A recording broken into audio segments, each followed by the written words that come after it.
Hola, querido.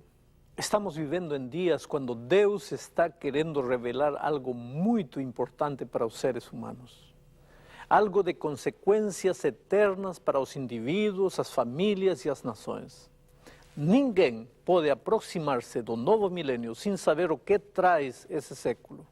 O que existe por trás do panorama mundial sombrio. Criou Deus o ser humano e o abandonou ao seu triste destino? Continuará a morte trazendo dor e tirando de você os seres mais queridos?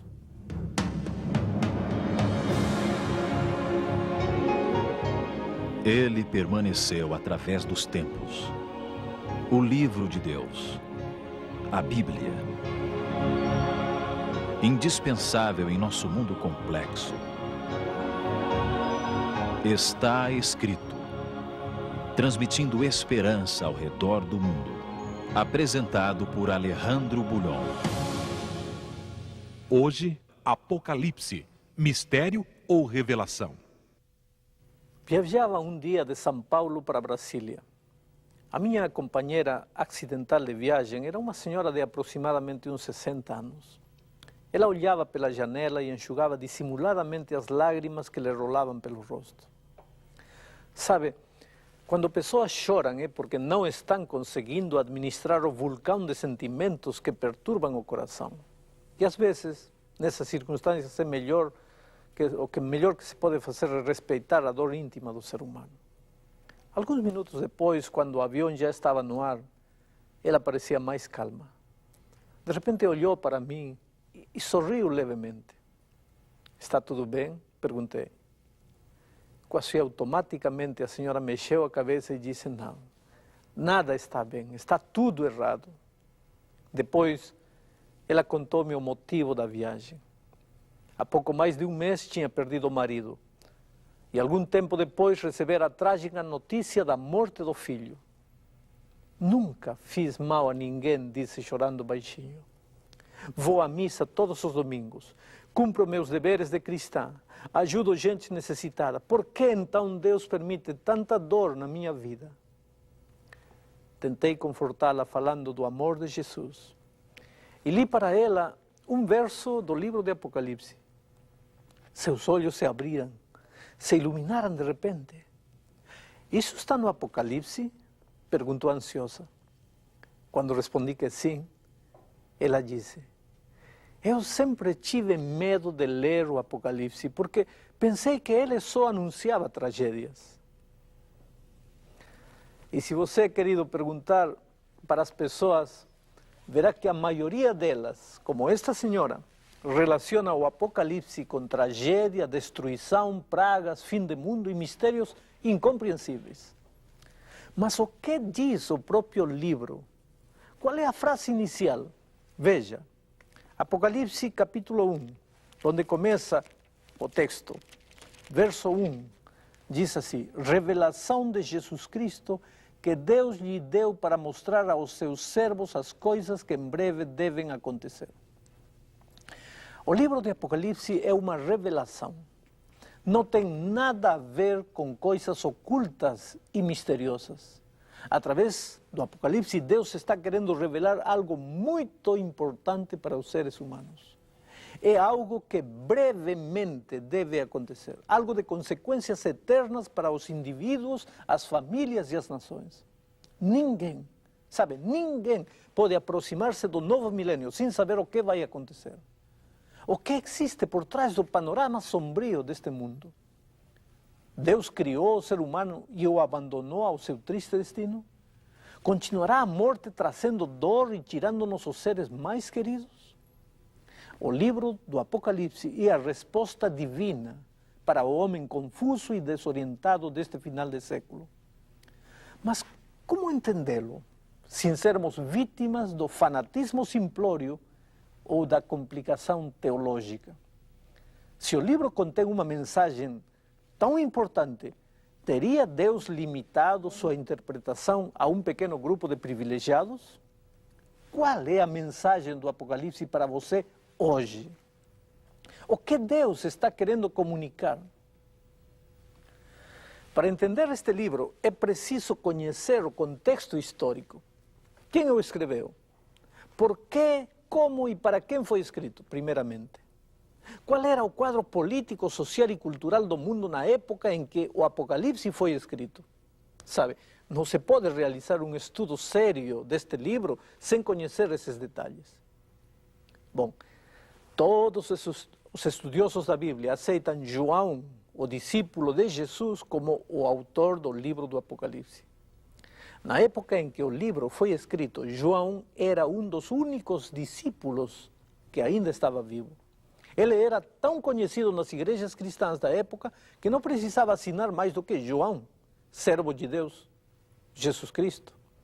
Entre João e Jesus existia uma bonita história de amor, fé e companheirismo que nos ajudará a entender melhor o livro da Revelação.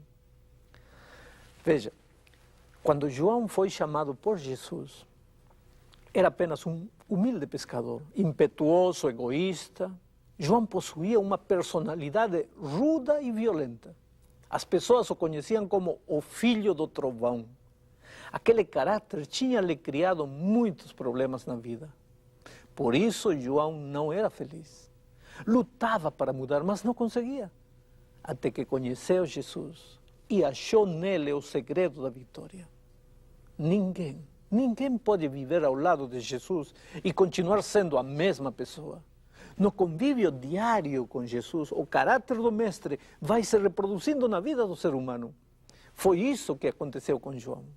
Buscou a Jesus em cada momento de sua vida. Saiu da rotina de um relacionamento circunstancial, quebrou a monotonia de ser apenas um discípulo do Mestre e foi o único que encostou a cabeça no peito de Jesus. Mas a presença física de Jesus entre os seus discípulos não seria para sempre. Um dia a multidão o prendeu. Levaram-no ao topo da montanha e o pregaram numa cruz. Todos o abandonaram. Os discípulos mais intrépidos, como Pedro, fugiram para salvar sua vida. Sabe quem foi o único que ficou perto de Jesus até o último momento? João. O discípulo que tinha aprendido por experiência própria que sem Jesus seria impossível viver. A Bíblia relata que mais tarde Jesus ressuscitou e se apresentou aos seus discípulos. Imagine só a alegria de João ao ver de novo seu grande mestre. Mas imagine também a tristeza quando Jesus anunciou o momento da sua partida. Ele os deixaria. Tinha-o dito muitas vezes ao longo dos 3 anos de convivência com eles. Veja suas palavras relatadas no Evangelho segundo São João. No Evangelho segundo São João, capítulo 14, diz o seguinte: Não se turbe o vosso coração. Credes em Deus, crede também em mim. Na casa de meu pai há muitas moradas. Se assim não fora, eu vou-lo teria dito, pois vou preparar-vos lugar. E voltarei e vos receberei para mim mesmo, para que onde eu estou estejais vós também. Finalmente, chegara a hora da partida. E a Bíblia narra esse acontecimento no livro dos Atos, capítulo 1, verso 9, da seguinte maneira: Ditas estas palavras, foi Jesus elevado às alturas, à vista deles, e uma nuvem o encobriu dos seus olhos. E agora? O que fazer? Aonde ir sem o Mestre? Os discípulos lembravam ainda as últimas palavras de Jesus: Mas recebereis poder ao descer sobre vós o Espírito Santo e sereis minhas testemunhas, tanto em Jerusalém como em toda a Judeia e Samaria e até os confins da terra. Isso está registrado em Atos 1:8. E foi exatamente o que os discípulos fizeram. Depois do Pentecostes, os primeiros cristãos se empenharam pelos 4 cantos do mundo conhecido daquela época, pregando o Evangelho de Jesus. O que os animava era a promessa: virei outra vez. Mas o tempo foi passando e Jesus não voltava. 20, 50, 60 anos. E Jesus não cumpria a promessa. Pelo contrário, o povo de Deus estava sendo perseguido terrivelmente. Mas perseguido por quê? Vejamos. O Império Romano dominava o mundo político daquele tempo. E de repente o culto ao imperador tornou-se a religião oficial. Todo mundo devia adorá-lo. A razão desse culto era simples. O Império Romano era formado por culturas locais, raças e línguas. O que fazer para conservar a unidade dentro de tanta diversidade? Bom, a história da humanidade prova que não existe melhor fator de homogeneidade do que uma religião comum a todos. Mas nenhuma religião ou Deus local poderia ser aceito pelos outros facilmente. Havia, porém, uma figura conhecida e respeitada no mundo político. Era o imperador romano. Sua autoridade transcendia fronteiras, culturas e regiões locais. Por que não tomar, então, o imperador e fazê-lo uma espécie de divindade? Portanto, negar-se a adorar o imperador não era apenas um ato de irreligiosidade, mas um ato de rebeldia e subversão política. Se alguém se negasse a queimar incenso diante do busto do imperador, não era considerado apenas ateu, era tido como rebelde, desleal e subversivo. Mas os cristãos, você sabe, conservavam um princípio: ao Senhor teu Deus adorarás e a Ele sós darás culto. Isso está em Mateus 4:10. Como poderiam os cristãos adorar um ser humano que se atribuía as prerrogativas de Deus? Foi por causa desta atitude que os cristãos começaram a ser perseguidos e assassinados aos milhares. Dentre todos os imperadores, talvez Domiciano pode ser considerado um dos mais cruéis e perversos. Procurou estabelecer um governo absoluto, promoveu sua divindade através de holocaustos públicos. Os cristãos eram queimados como tochas vivas ou destroçados por feras famintas nos circos romanos. O próprio João foi levado a Roma para ser julgado por causa de sua fé. Ali, o antigo filho do trovão, transformado pela graça de Cristo no discípulo do amor, defendeu sua fé e deu testemunho de seu amor por Cristo. Seus argumentos foram contundentemente convincentes, mas o imperador Domiciano, cheio de ira, mandou que os jogassem num caldeirão de óleo fervente. Mas o Senhor Jesus preservou a vida de seu servo e ele saiu ileso de lá. Mais tarde, por decreto do próprio imperador, João foi enviado à ilha de Patmos, um território rochoso, num arquipiélago grego, perto do litoral da actual Turquia. Para ali os criminosos eram enviados a fim de morrerem trabalhando como bestas. Foi lá, naquela ilha solitária, por volta do ano 95, 96 de nossa era, que tudo aconteceu. João foi tomado em visão e levado às cortes celestiais, e de lá pôde ver o desenrolar da história, as coisas, diz Apocalipse, que são e que hão de acontecer. Deus deu a João a mensagem do Apocalipse porque seu povo precisava entender o que estava se passando. Porque dava a impressão de que Jesus tinha esquecido de seus servos. Onde estava a promessa de que viria outra vez? Por que a injustiça prevalecia sobre a justiça? Por que os maus prosperavam enquanto aqueles que tentavam ser fiéis a Deus eram perseguidos e mortos? O que os cristãos podiam fazer? Que esperança podiam ter? Já se haviam passado quase 100 anos e Cristo ainda não tinha voltado. Não havia entre eles sábios ou poderosos. Como conseguiriam enfrentar o poderio de Roma? O império que ninguém ousava resistir, como eles enfrentariam? Por isso, os cristãos viviam numa encruzilhada. César ou Cristo? O Apocalipse foi escrito justamente para alimentar a fé dos filhos de Deus, para explicar-lhes o porquê da aparente tardança e para mostrar-lhes o desenrolar da história desde aqueles dias até o fim dos séculos. Sabe, querido, nada do que acontece hoje deixou de ser revelado. As guerras, a exploração social e econômica, os problemas ecológicos, a explosão demográfica, o desequilíbrio climatológico, as tragédias no mar, na terra, no ar, tudo foi revelado, tudo tem uma razão de ser. Tudo tem uma explicação. tudo é consequência de um conflito cósmico que teve início muito tempo atrás, num longínquo e distante universo celeste. Mas se Deus queria explicar tudo isso a seus filhos, por que tantas figuras e simbolismos? Ao ler o Apocalipse, você vai se deparar com cordeiros, monstros, chifres, bestas, selos, trombetas, pragas, cavalos de várias cores, seres estranhos com rosto de boi, de leão, enfim. São 3.000 símbolos e figuras. Mas se o Apocalipse é uma revelação importante para os seres humanos, se tem que ver com verdades eternas e também com a morte ou a vida do homem, por que tanto mistério aparente? Não podia Deus ter dado sua mensagem de uma maneira mais clara? Podia sim. Mas lembre-se de que quando João escreveu o Apocalipse, a igreja cristã estava sendo perseguida pelo poder político de Roma. A mensagem do livro apresentava a queda do Império Romano. Você já pensou o que aconteceria com a igreja se os líderes romanos pudessem entender o conteúdo da revelação?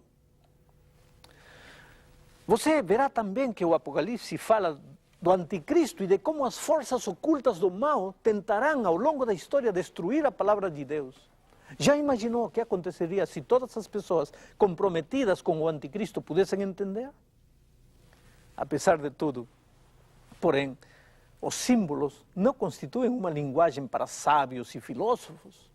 Diferentemente das ideias abstractas que só conseguem ser compreendidas por uma elite intelectual, os símbolos apocalípticos constituem uma linguagem acessível a todos, cultos ou iletrados, adultos ou crianças, ricos ou pobres.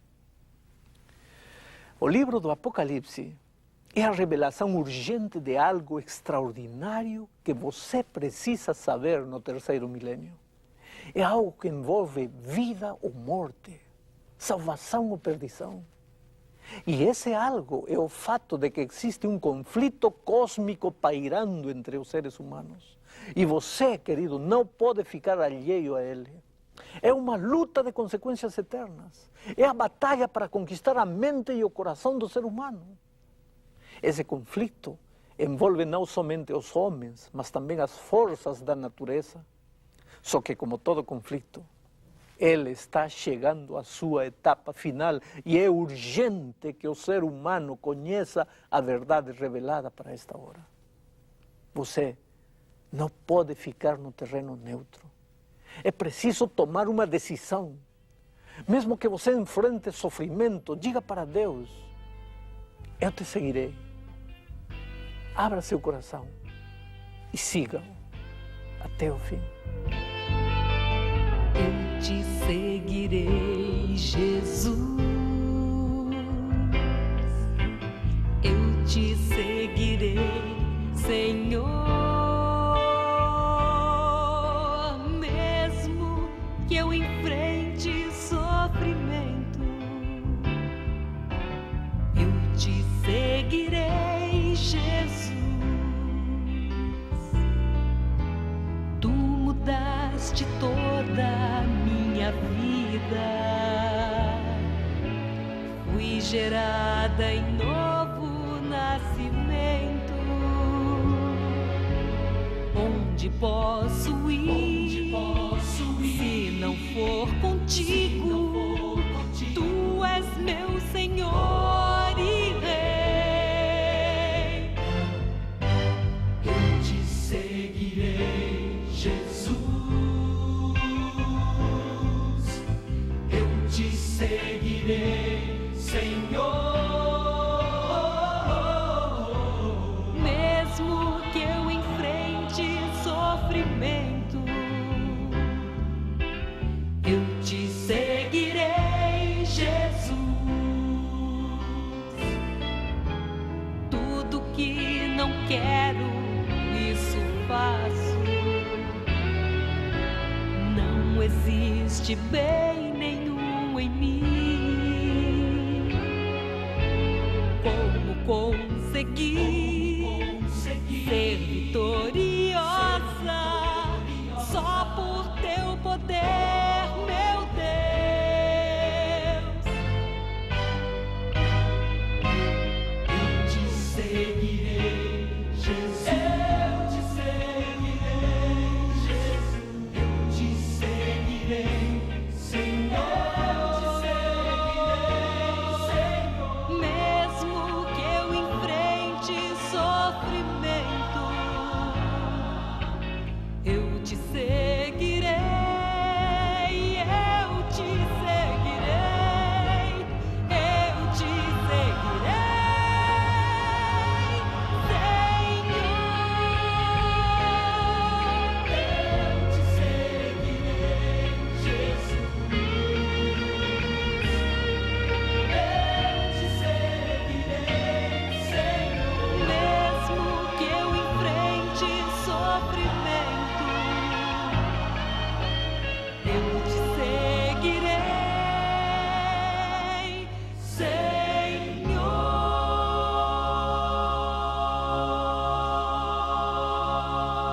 Obrigado, Sonete. Oremos. Querido Pai, estamos vivendo em tempos difíceis. Há muita violência, muito medo, muito fascínio pelo desconhecido, pelo futuro. E o livro de Apocalipse chega como a resposta para as inquietudes humanas. Obrigado por ele, pela mensagem do Apocalipse. Ajuda-nos a entender em todos estes programas e a saber qual é o plano que tu tens para a nossa vida. Em nome de Jesus. Amém.